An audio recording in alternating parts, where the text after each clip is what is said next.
என்னடா இது பைக்கில் கொஞ்சம் வேகமாக போனதுக்கு வந்து சோதனை அந்த மாதிரி தாங்க எனக்கு ஆகி போச்சு. டிஸ்பிளே கையில் எடுத்து பார்த்தா ஃபோன் 2 துண்டாக இருக்குதுங்க. இதை எப்படிங்க ரெடி பண்ண முடியும்னு நினைக்கும் போது தான் ரீசெண்டாக நம்ம இன்ஸ்டாகிராமில் பார்த்தா நம்மளோட அம்மா மொபைல்ஸ் நம்ம ஞாபகம் வந்துச்சு. ஃபோன் உடஞ்ச துக்கம் ஒரு பக்கம் இருந்தாலும் எப்போ ஆஃபருக்கு மேலே ஆஃபர் போகிற நம்ம அம்மா மொபைல்ஸுக்கிற வள்ளியூரில் வச்சு நம்ம ஃபோன் உடஞ்சதுனால சின்ன மன நிம்மதியோட எடுத்துகிட்டு வண்டி ஸ்டார்ட் பண்ணி கிளம்பிட்டாங்க.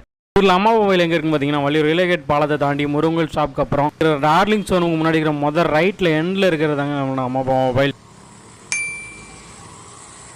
2 துண்டா உடஞ்ச நம்மளோட ஃபோன் எடுத்துகிட்டு நம்மளோட அம்மா மொபைல்ஸ்குள்ளே நுழைஞ்சாங்க. இதை எப்படா ரெடி பண்ணுவாங்கன்னு நினைக்கும் போது தான் நம்ம ஓனர் சிரிச்ச முகத்தோட நம்ம வெல்கம் பண்ணி உட்கார சொன்னாங்க. நானும் நாளைக்கு வர சொல்லுவாங்க, நாளை கழிச்சு வர சொல்லுவாங்க.